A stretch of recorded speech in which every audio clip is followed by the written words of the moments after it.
Então, assim, se tu quer se especializar em React Native, se especializa nas peculiaridades da interface mobile no geral. Silêncio no set.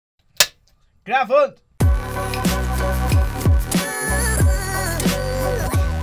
Fala, Dev, beleza? Meu nome é Diego Fernandes. Eu sou o Hugo Duarte. Eu sou o Carlos Levi. E, Diego, fala pra gente, é difícil aprender React Native? Cara, eu acho o React Native mais difícil de aprender do que as tecnologias web, mas eu não vejo outra tecnologia mobile no geral mais fácil do que aprender do que React Native, porque tu traz muito dos conceitos que tu usa na web pra dentro. Por exemplo, estilização, CSS é igual, né? O Flexbox Layout é igual. Então, a forma que tu estiliza na web é a mesma que tu estiliza no mobile. Diferente de outras alternativas que a gente tem para desenvolvimento mobile, que a estilização ela é totalmente diferente do web lá que a gente já está acostumado, né? As tags, né? Como elas se comportam. Mesmo sendo tags diferentes das tags do HTML, no final, a forma de declarar é igual. Então, a gente tem atributos, a forma de construir os componentes é muito igual ao web. Então, eu acho que para quem já tem uma base de web, a ferramenta mais fácil de aprender desenvolvimento mobile hoje, com certeza, é React Native. O que eu acho que ela é um pouco mais difícil é por causa da configuração do ambiente de desenvolvimento como um todo. Então, emulador, SDK, isso tudo, cara, traz uma bagagem ali de dificuldade, mas que existe tanto no React Native quanto também em qualquer outra ferramenta que vai desenvolver nativo. Por exemplo, no Ionic a gente não tem, mas porque a gente não está desenvolvendo nativo, né? Não precisa instalar lá o SDK do Android e tudo mais, que é aquela parte mais pesada. Mas hoje, com certeza, eu acho que para quem já sabe o web, o React Native é o mais fácil de aprender. Mas eu não acho que é mais fácil de aprender React Native comparado com, sei lá, com o próprio React, porque tem essa bagagem de conhecimento que a gente vai precisar um pouquinho na parte de configuração da SDK, que costuma dar mais problemas, vamos dizer assim. E o que é que você acha que é necessário saber para desenvolver com React Native? É necessário uma bagagem de conhecimento da faculdade, por exemplo? É necessário isso ou apenas um HTML já é suficiente? O que é que você acha que não dá para ter sem? Eu acho que assim, não dá para largar a questão do HTML e CSS. Porque assim, por mais que dá pra gente utilizar libs como, por exemplo, um Bootstrap da vida, também dentro do React Native para fazer a parte visual, pelo que a maioria das coisas que eu vejo, quando entra alguém que não tem conhecimento de CSS, principalmente em Flexbox Layout, e vem programar em React Native, a pessoa se sente muito perdida, assim. Porque as coisas, elas não são simples de posicionar, vamos dizer assim, como na web. Né? Na web a gente tem a estilização que vem dos próprios componentes, é muito fácil criar estilos globais, no React Native as coisas são mais componentizadas, assim, o CSS que a gente chama é escopado, então tem aquelas coisas assim, muito específicas da ferramenta em si. Então quem não tem essa bagagem de CSS, eu acho que costuma se ferrar um pouco ali quando começa com React Native. HTML também, para tu entender a parte de tags, como funciona isso no geral, e eu acho que JavaScript com certeza precisa saber. Então, manipulação de DOM, assim, no geral. Por mais que a gente utilize o React, mas eu digo a sintaxe do JavaScript, né? Então, assim, eu acho que não precisa saber React para diretamente aprender React Native. Eu acho que eu, por exemplo, fui uma pessoa que eu comecei pelo React Native e depois fui pro React JS, porque, assim, o conhecimento, ele é totalmente compartilhado. Então, tu aprende um e tu sabe o outro muito rápido, assim. Então, tu não precisa, eu preciso saber React JS antes de partir pro React Native. Não. Dá pra aprender React Native e depois tu reaproveita isso no React JS. E assim, Diego, quais são as dificuldades que o iniciante ele pode acabar enfrentando? Então, tipo, eu tô começando agora no mundo do React Native, no mundo do mobile. Quais são as principais dificuldades que eu posso ter, que podem fazer, sei lá, até desistir? Legal, eu acho que a primeira delas é aquilo que a gente estava conversando antes, que é a configuração do ambiente como um todo. Porque o ambiente da web, ele é muito simples. Né? A gente instala lá o NPM, o Yarn da vida, roda o Yarn Start e sai rodando, a gente vê no browser. Então, o nosso ambiente de desenvolvimento, ele é o browser mais editor. A gente não precisa muito mais do que isso. Né? No React Native, se você está, por exemplo, num ambiente que está utilizando Windows ou Linux, tu vai ter que estar utilizando a SDK do Android. Porque para o iOS a gente só consegue rodar dentro do Mac. E daí, nesses casos, a SDK do Android ela é um pouco mais chata assim, de ser instalada, principalmente no Windows. Porque a gente tem muito pacote que precisa ser instalado e esses pacotes eles podem dar conflito. Tem a questão da virtualização também. Se você vai querer utilizar um emulador, a sua máquina precisa oferecer virtualização. Se ela não oferece virtualização, você vai ter que acabar criando outras formas de rodar o emulador, se não rodando no seu próprio celular.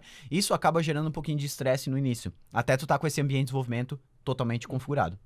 E existe alguma coisa que pode facilitar esse trabalho, essa criação do ambiente, a emulação dos emuladores, por exemplo? Tem sim, então. O Expo pra mim hoje, né? Eu falo Expo, o Expo, tanto faz. Mas o Expo pra mim é a ferramenta mais fantástica nesse caso. E dando uma geral pra quem não conhece o Expo ainda, o que que ele é? Pensa assim, quando a gente desenvolve com React Native, por a gente estar desenvolvendo para nativo, a gente tem mistura de 3 códigos, né? O que a gente mais mexe, vamos dizer assim, é JavaScript. Muito difícil a gente mexer em código Java, que é a parte nativa para Android, e Objective-C, que é a parte nativa para iOS. Mas esse código existe. E ele precisa estar lá presente para que o código seja nativo, para que o aplicativo seja nativo, né? Então ele vai pegar o JavaScript e vai converter em uma interface nativa ali em tempo de execução. Beleza, isso é o que o React Native faz. O que o Expo fez para ajudar a gente? Ele removeu a necessidade de ter código nativo junto com o projeto. Como que ele fez isso? Ele pegou esse código nativo, botou dentro de um aplicativo chamado Expo, ou Expo Client, eu acho que no Android e iOS tem diferença, e deixou toda a parte do código nativo já dentro do aplicativo. Então a gente só precisa do JS. E aí a gente instala esse aplicativo do Expo, seja no emulador ou no nosso próprio dispositivo, escaneia lá um QR Code e acabou. A gente já está desenvolvendo React Native só com JavaScript. Ou seja, a gente não precisa SDK do Android, a gente não precisa o Xcode lá para o iOS e aí por diante. Mas claro que o Expo tem algumas limitações, né? Então não dá para a gente simplesmente sair utilizando em todos os casos. A gente sabe que tem algumas diferenças, porque o React Native ele realmente renderiza componentes nativos, tanto Android quanto iOS. E muita gente não tem um Mac, que, por exemplo, você possa testar tanto o iOS quanto o Android. Tu acha que isso é um problema? Porque, por exemplo, tem um text input, que no iOS, se tu coloca o mesmo estilo no Android, ele é mais fininho no iOS. Então, quais são as dicas, assim, para quem quer testar e quer ver realmente se ele tá rodando ou não? Isso é um problema? No desenvolvimento mobile, no geral, a Apple, a gente sabe que ela é um pouco mais restrita, assim, né? Mais chata nesse quesito. Eu não... Assim, claro que tem peculiaridades da ferramenta e dos frameworks que eles utilizam, mas com certeza eu sou uma pessoa que concorda totalmente que, cara, a gente deveria poder testar a Apple no Linux, no Windows, em qualquer ambiente, porque, cara, é ridículo, vamos dizer assim, de uma certa forma. Mas beleza, tirando isso do quesito, o que a gente pode fazer para sair desse impasse, né? Tem algumas ferramentas que a gente consegue alugar um Mac online. Isso é bacana, porque não é caro. Então tem umas lá que tu paga, por exemplo, $20 por mês e tu pode usar o mês todo. Então para quem desenvolve uma aplicação e mantém uma aplicação, isso é legal. Então você consegue simplesmente botar no GitHub, alugar um Mac desse, ele vai abrir numa máquina virtual, né? Você vai utilizar um VirtualBox da vida. E aí você simplesmente dá um git clone e roda o seu projeto no emulador. Lá tem Xcode, já tem tudo, ele vem com ambiente prontinho. Vem com React Native, já vem com Brew, vem com Git, vem com, cara, tudo que tu precisa, Docker. Então essas máquinas, elas estão preparadas para ambiente de desenvolvimento. Uma outra alternativa que eu acho muito válida também, existem algumas ferramentas que elas fazem o seguinte, você envia o seu IPA, o seu APK, né, que é o executável da sua aplicação, e a ferramenta se encarrega em rodar a sua aplicação em todas as telas diferentes, ou pelo menos as que tu selecionar. Então, várias telas de Android, várias telas de iOS, e ela te mostra o resultado de todas as telas, como que ela ficou. Inclusive, tu consegue configurar, às vezes, uma integração com o Cypress da vida, ou com uma outra ferramenta, com o Detox, para ele fazer algumas ações que o usuário faria. Por exemplo, eu quero que você carregue a tela, faça o login, clica nesse input, bota os dados, login e menu, e aí ele vai te retornar como se fosse um vídeo, os detalhes de como isso ocorreu em cada tela diferente, né? A gente tem isso dentro do Microsoft App Center, tem uma parte de teste lá para múltiplas telas, e se eu não me engano no Firebase tem também uma opção para testar em dispositivos variados, assim. Eu não sei se do Firebase é só para Android, mas eu sei que tem opção também para iOS em alguns deles. Mas eu acho que essas seriam as duas formas mais fáceis. Uma outra coisa que a gente pode citar também é que quem trabalha com Linux e Windows e trabalha utilizando integração contínua, para a primeira build, ele não vai conseguir fazer no Windows e no Linux, né? Porque precisa ter o ambiente Mac, vamos dizer assim. Aí ele pode utilizar a estratégia de utilizar um CI, né? Por exemplo, o Microsoft App Center novamente, ou alugar o Mac. E aí nas próximas vezes, ele simplesmente manda para o GitHub e o CI roda sozinho. Então ele não precisa se preocupar com a parte nativa. Mas é claro, como tu falou, vale a pena testar no iOS porque tem essas diferenciações de tela, né? Até quando a gente estava construindo o app do RSXP, a gente teve essas coisas, né? Pô, a nossa tela de login, ela tem essa imagem. Mas, pô, no iPhone 5, a tela é extremamente pequena. Sim. Então, tu vai... Às vezes, tu tá testando ele só no iPhone X, beleza. Tá massa pra caramba. Mas, e aí, tu vai suportar iPhone 4S, iPhone 5? Será que vai ficar legal a tela? Então tu tem que pensar nesses casos para conseguir testar certinho a tua aplicação. E tu acha assim que a gente deve, à medida que a gente vai desenvolvendo, a gente, por exemplo, se você tiver a oportunidade, né, de fazer o teste já tiver um Mac e poder testar no iOS e no Android, tu acha que é melhor a gente já ir testando, tipo, eu desenvolvo aqui uma tela, vou ver como fica, ou talvez escolher então, tipo, eu vou desenvolver o app no iOS e depois eu dou uma geralzona pra ver se tá tudo ok no Android. Tipo, como você faz? Tá, tem duas alternativas. Uma delas é... Se a gente não tem testes visuais, vamos dizer assim, não tá usando, por exemplo, um Storybook no React Native, aí o que eu faço? A cada tela que eu termino no iOS, a cada uma ou duas ou três telas, assim, um conjunto de funcionalidades, daí eu rodo no Android também e vejo como fica. Eu desenvolvo particularmente no iOS porque eu acho o emulador mais rápido. Então me dá uma agilidade maior, né? O emulador do Android eu não sinto que ele tem uma agilidade tão boa. Então eu conheço, por exemplo, desenvolvedores React Native, por exemplo, tem um pessoal lá da Brex que eles falaram, né? Que é a aplicação lá que saiu até no canal do Felipe Deschamps e tal. Cara, eles têm vários dispositivos físicos juntos com eles.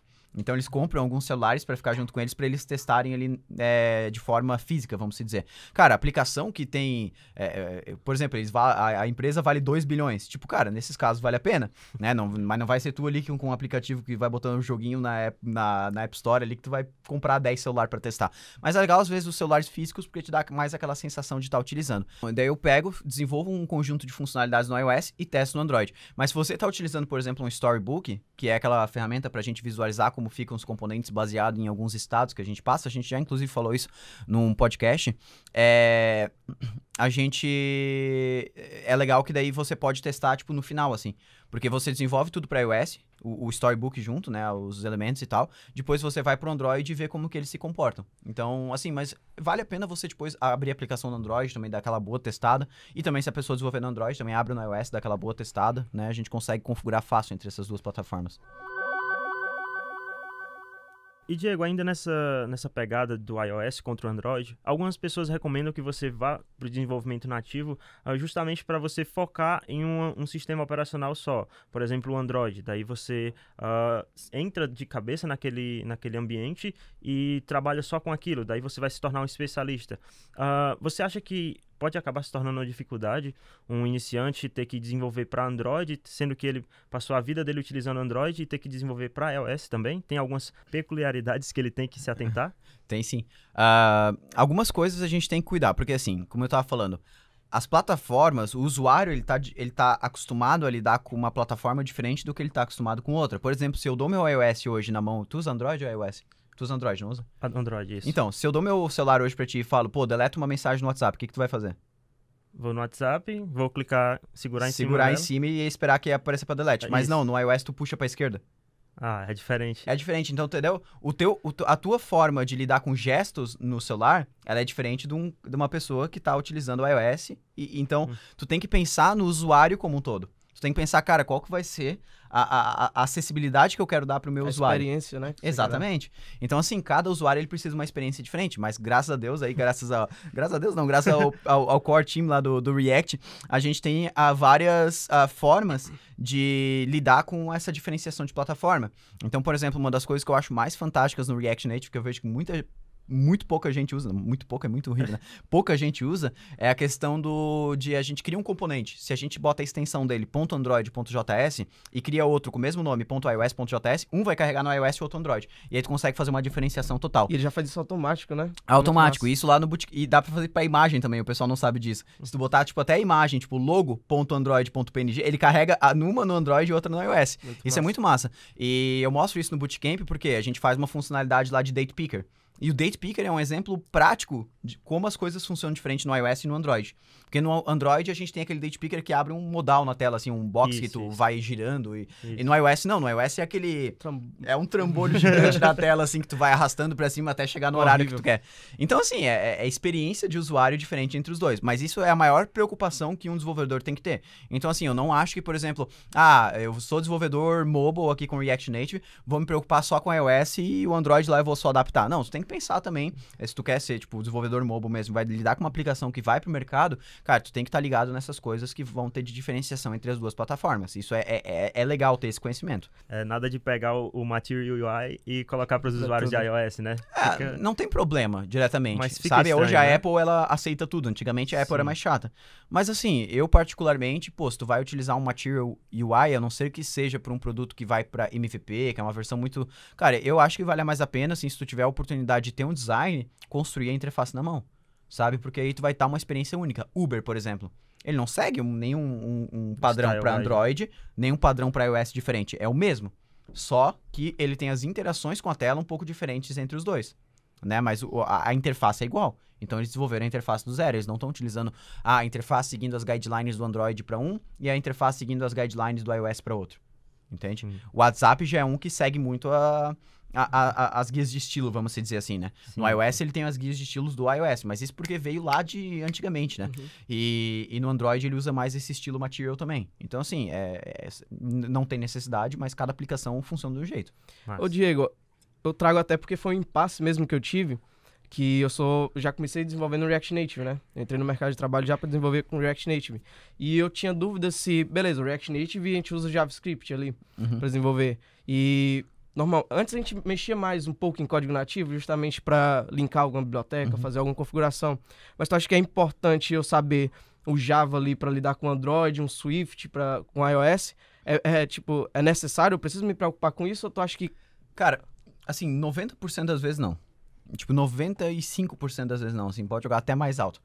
Porque hoje, como tu falou, antigamente a gente ainda tinha algumas coisas de fazer link nativo, de ficar configurando o build Gradle e ter que ficar, assim, adicionando dependência dentro do código Java e tal. Hoje, como a gente tem um autolinking, a gente até estava conversando sobre isso ontem à noite, desde a versão ali 0.60 do React Native pra frente, cara, assim, a quantidade de código nativo que eu mexo é praticamente zero hoje em dia, assim. Então, a maioria das coisas a gente não vai precisar. Para que a gente vai precisar utilizar código nativo em algum caso específico? Imagina que a gente tem uma SDK interna que a gente precisa integrar com React Native. A gente não vai conseguir integrar aquilo diretamente com JavaScript, se a SDK não for feita para JavaScript, né? Pensa assim, por exemplo, tem muita gente que chega para mim e fala, pô, React Native integra com impressora térmica? Cara, o React Native em si não vai integrar com impressora térmica, mas bem provavelmente o Java vai conseguir integrar com impressora térmica, o Objective-C vai conseguir integrar com impressora térmica, o Swift, sei lá, e aí você cria essa funcionalidade, né, ou importa a SDK pelo código nativo, e você cria a ponte de comunicação do JavaScript com o código nativo. Então, nesses casos, você vai precisar mexer um pouquinho em código nativo, mas é bom até porque continua sendo nativo, então a gente está lidando com código nativo diretamente. Mas assim, 95% para mais, tu não vai precisar mexer na construção de grande parte das aplicações. Então, para quem tá começando assim, tu recomenda que ele, tipo, foca aqui no React Native e se especializa nisso, fica bom na parte ali do JSX e tal, das bibliotecas. Com certeza. Tranquilo. Eu acho que assim, a pegada do React Native, de tu se especializar, é na questão da... Cara, porque assim, quando a gente fala de React Native, a gente tá falando de interface. Construção de interface. Então, por mais que tenha Redux lá dentro, manipulação de dados, cara, no final é tudo interface. Quando a gente está construindo esse tipo de aplicação front-end. Então, assim, se tu quer se especializar em React Native, se especializa nas peculiaridades da interface mobile no geral. Então, pô, como é que eu faço se meu aplicativo vai funcionar para iOS e para iPad, para celular e para iPad? Como que eu vou lidar com unidades de medida ali dentro? Como que eu vou lidar com aquelas partes que eu falei de acessibilidade, com teclado que abre e vai por cima da tela? Então, essas coisas que tu tem que ser muito bom, entende? Tu tem que lidar com a parte de como que o dispositivo vai se comportar em diferentes tamanhos de tela, para diferentes usuários, para diferentes versões do Android, do iOS e aí por diante. Eu acho que isso é o mais legal. Se você fosse, por exemplo, um desenvolvedor Ruby e quisesse migrar para o desenvolvimento mobile hoje, quisesse desenvolver com React Native hoje, quais seriam os primeiros passos que você daria? Por onde você iria? Porra, aí. Cara, assim, se é desenvolvedor Ruby, ele é desenvolvedor web. Se é desenvolvedor web, ele já utilizou JavaScript mesmo não gostando. Né? Porque eu penso isso pelo Robson. O Robson é um cara que lá no começo ele não gostava muito de JavaScript, né? Eu acho que ninguém gostava porque JavaScript era meio... Antes de 2015 lá era meio complicado, assim, né? Muita gambiarra. Então, assim, se ele desenvolve para web, ele já passou por JavaScript. Então, ele já tem meio que a base necessária para conseguir desenvolver em React Native, porque o JavaScript é praticamente 80%, vamos dizer assim. Mas claro que assim, sou puramente desenvolvedor back-end. Cara, precisa ter a carga, como eu falei antes, de HTML e CSS. Então assim, eu não excluiria alguém que, por exemplo, o cara é muito bom em Ruby, de passar por esses passos mais básicos de aprender CSS e HTML antes de começar a desenvolver front-end no geral, seja React.js, seja React Native. Fora isso, eu acho que não tem nenhuma coisa que impede ele de utilizar o React Native como um todo. Pô, bacana. Mas você iria direto pro React Native ou passaria por React.js na web? Cara, eu acho que assim, como ele já, provavelmente, se ele já tá desenvolvendo Ruby, ele já, eu tô imaginando que assim, que ele já desenvolve Ruby por um tempo, PHP ou Python, qualquer coisa assim. Então eu espero que ele já tenha, tipo, um senso de programação, que nem que a gente fala malícia de programação, uma senioridade maior, uma maturidade com programação. Então, eu acho que ele consegue aprender, por exemplo, HTML e CSS enquanto ele aprende React Native ou React.js. Porque no fim não muda. Não muda, tu consegue aprender CSS enquanto tu usa React Native. Porque no final das coisas, e ele vai aprender só a coisa boa do CSS ainda. Ele não vai passar por nada que não seja Flexbox, tá ligado? Não vai passar por um float, por exemplo. Float Exatamente. right. A única coisa que a gente não tem ainda é o grid, que eu espero que logo tenha. Mas assim, o Flexbox ele resolve tudo. Então assim, a pessoa consegue aprender o CSS enquanto aprende, e o HTML de forma indireta, porque tu vai estar utilizando o JSX ali que tem a mesma sintaxe. É claro que no HTML depois lá a forma semântica de declarar as coisas é diferente, mas assim, a sintaxe ele vai conseguir aprender junto. Sim, e existem bibliotecas como, por exemplo, o Styled Components, onde você Sim. consegue aproveitar muito do código CSS normal para o React Native. Então, o Styled Components ele basicamente é a mesma API que tu desenvolve para web, o estilo tu desenvolve para React Native, tipo a mesma, igual, não muda nada. Então assim, para quem tem facilidade já com essa parte CSS na web, cara, é simplesmente só usar. E resumidamente assim, Diego, quais seriam as dicas para quem tá começando a desenvolver o React Native? Tipo, você falou de HTML, CSS, beleza, mas tipo, ele deve começar por aí? Então, tipo assim, quais são as dicas de, eu vou começar agora a desenvolver o React Native, o que é que eu tenho que ir atrás? Eu acho que assim, tem algumas coisas que toda aplicação vai ter. Então a pessoa precisa estar bem ligada com isso. Então parte de navegação, parte de estilização no geral, a pessoa precisa estar muito bem com isso. Dá uma olhada nessa parte de acessibilidade, como eu falei. Tem um menu lá dentro da documentação do React Native que fala só sobre acessibilidade, todas as propriedades que tu pode passar para botões e tal. Cara, tem muita coisa legal lá dentro. E eu acho que, no geral, aprender sobre o comportamento do React como um todo, assim. O que é estado, propriedades, componente. Fora isso, cara, não tem muito, assim, vamos dizer, dificuldade. Outras dicas que eu posso dar é a questão, assim, de não se desespera quando dá um erro. Eu vejo que a galera se desespera muito quando dá um erro. Sim. Deu a tela vermelha aqui, eu não consigo fazer funcionar, não sei o que. Cara, para entender um pouquinho. Eu acho que no começo é mais difícil isso. Eu lembro que eu me desesperava também. Mas no começo é mais difícil isso. Mas tenta ler o que o erro tá querendo te dizer. O React Native, ele tem, vamos dizer, dois lugares principais onde tu vai ter informações do erro. Na tela do emulador ou da aplicação como um todo. E dentro do Packager. Que é aquela abinha no terminal que abre lá sozinha, rodando o Metro Bundler, né? Isso. Então lá a gente vai ter informações do nosso erro praticamente íntegras, assim, que a gente vai conseguir entender o que está acontecendo. Até a linha onde Exatamente. quebrou. Então, assim, é claro que a tela do erro ela não está 100%, a gente tem uma tela nova de erro do React Native saindo logo, o Levir também tweetou sobre isso e tal, eu retweetei lá. Mas, cara, assim, a informação sobre o erro, ela está descrita na tela. E na maioria das vezes, eu resolvo o erro só olhando ali em cima e matando. Então, assim, cabe a gente também conseguir interpretar os erros e anotar também. Uma coisa que eu faço muito é tipo, esse erro aqui eu anotei e resolvi dessa forma. E aí, uma próxima vez que acontece, eu já vou saber como resolver. Como a gente estava falando ontem, as questões de erros na build do aplicativo, elas diminuíram 90% depois que a gente incluiu o autolinking. Então, para quem já testou o React Native e teve muito erro na build antigamente, hoje em dia, cara, tá praticamente, assim, muito liso, assim. Dá mais erro na build por às vezes, o Windows eu vejo que dá muito erro, por causa das variáveis ambiente, elas Cara, eu não sei o que acontece lá no Windows, que, sei lá, ele não encontra, às vezes, a variável ambiente, tem que ficar reiniciando o computador, reiniciando o terminal, reiniciando... cara, eu pareço o técnico da Oi, assim, quando os cara vêm, assim, no Windows, ele me fala, pô, não tá reconhecendo. Cara, reinicia o computador, não tem o que fazer. Tira o modem primeiro da tomada. passo, né? Tira o modem da tomada, espera 10 minutos. Mas então, assim, nesses ambientes, eles costumam dar um pouquinho mais de problema nessa parte da build por causa de variáveis ambiente. Fora isso, eu vejo pouquíssimo problema dando na parte da build. É mais problema em execução mesmo, no tempo de execução. Que aí a gente consegue resolver geralmente lendo o erro e se acalmando um pouco pra entender o que aquilo tá querendo dizer. E assim, até na internet, né? Assim, até na própria biblioteca, se tava funcionando, daí tu adicionou uma biblioteca e quebrou, vai lá ver nas issues. E eu até costumo dizer assim, que se tu não achou na internet o erro que tu teve, ou deu muito ruim, ou é um erro muito bestinha, bobo. Muito bobo. Então, tipo, provavelmente, em, sei lá, 90% das vezes, alguém já passou por aquilo. Por exemplo, um dos erros que eu mais vejo, o pessoal vai lá e coloca um texto fora da tag text, Sim. né, no React Native. E a gente sabe que no React Native todo o texto tem que estar com text por volta. Uhum. Ou, sei lá, o cara põe um ponto e vírgula no final de uma linha do próprio JSX, que não precisa. Ele vai entender aquilo lá como um texto. Então, lá dá, né? Todo texto precisa estar dentro da tag text. A pessoa já manda, meu Deus, deu tela vermelha, porque é uma tela vermelha, assim, esdrúxula na cara do cara, assim, Gritante, né, gritante. Então, ele fica louco, né? Então, assim, mas a maioria dos erros é ou porque colocou um texto no lugar errado, ou porque não exportou um componente de um arquivo que tu tá importando, vamos dizer assim, né? A pessoa não botou o export default, ou só botou export, ou sei lá, alguma coisa assim. Mas aí já entra até naquela dinâmica que a gente falou em outro podcast, né? Que é sobre o inglês. Facilita muito quando você tem um inglês bom, porque os erros todos são em inglês. Então você... E a busca no Google, de uma forma geral, também vai ser em inglês. Sim, a maioria das issues que são abertas são em inglês. Então, se você tiver um inglês bom, você consegue facilmente entender o que aquele problema está dizendo para você. E é questão assim, é questão de maturidade mesmo, porque tu vai entendendo como interpretar os erros e como procurar aquilo no Google. Por exemplo, às vezes eu vejo que o cara, Diego, deu erro no meu projeto.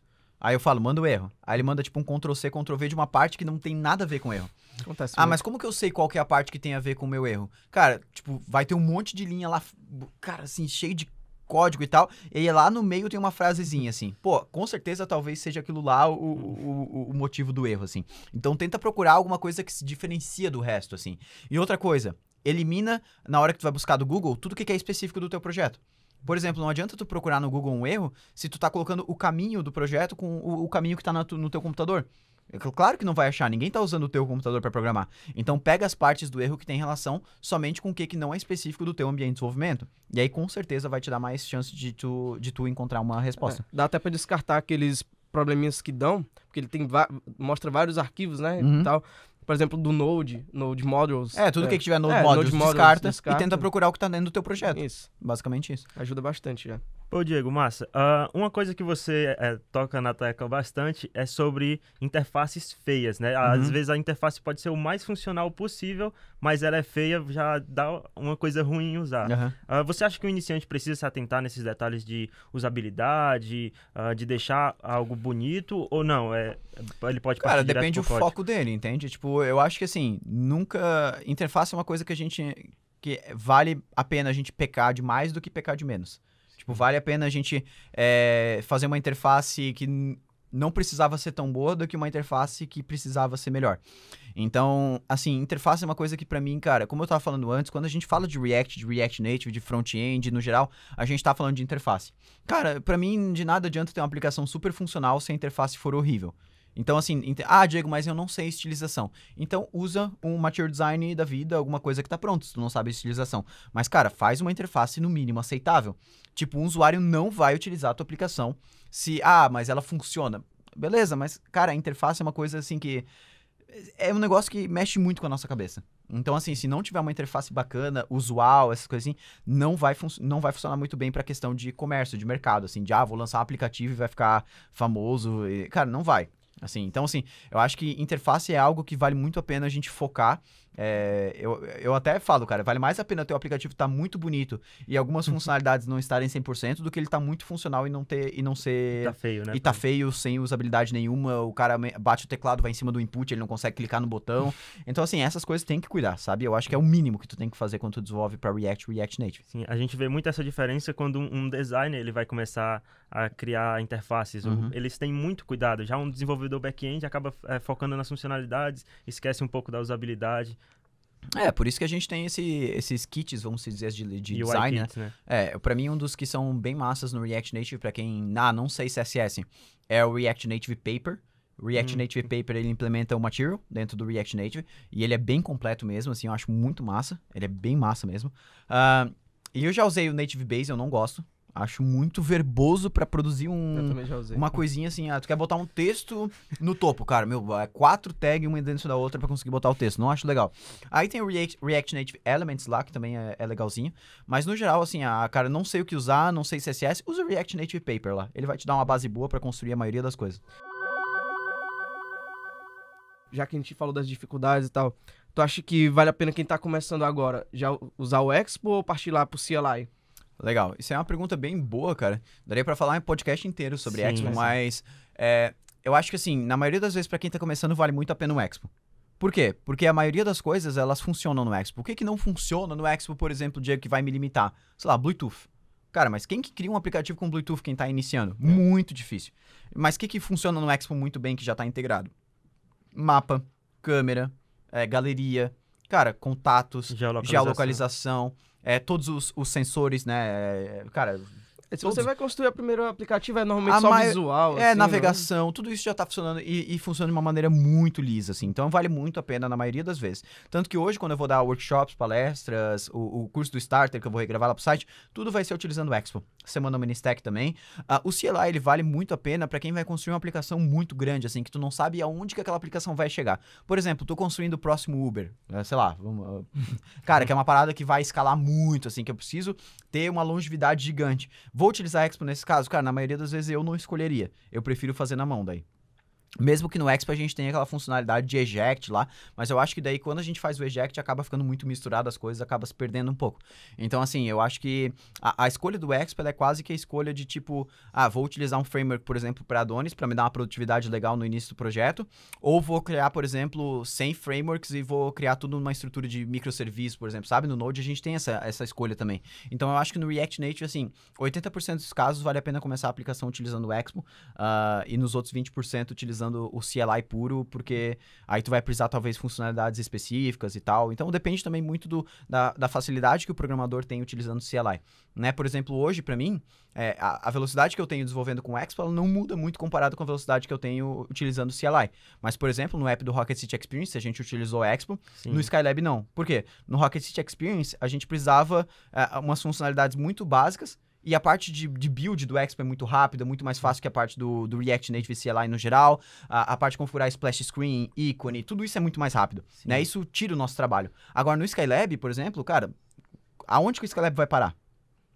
A gente não tem uma previsão de backlog de onde que esse projeto vai chegar no final. Daqui a pouco a gente vai precisar download offline de vídeos, cache, cara, um monte de coisa que o Expo não vai suportar de forma alguma. Então a gente precisa cuidar um pouquinho mais com isso e iniciar a aplicação utilizando CLI. Então por isso que a gente toma essas decisões, assim, e eu acho que sempre vale a pena conversar com o time, com a equipe. Pô, não tem um time de mobile, tenta conversar às vezes com a comunidade da Rocket City no geral para trocar uma ideia, para entender qual que vale mais a pena naquele momento.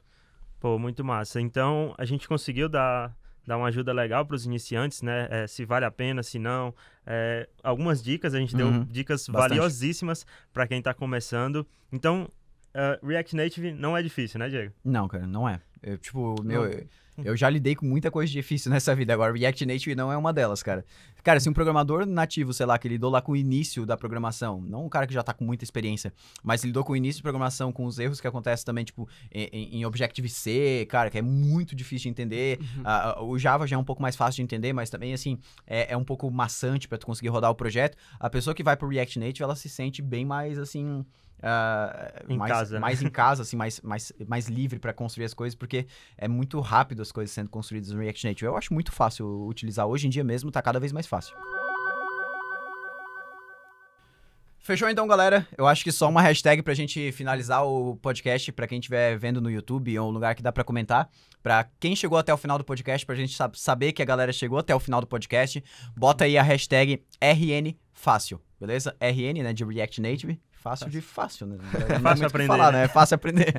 Fechou, galera? Fechou. Então, meu nome é Diego Fernandes. Eu sou o Hugo Duarte. E eu sou o Carlos Levi. E agora vamos lá resolver as telas vermelhas do React Native.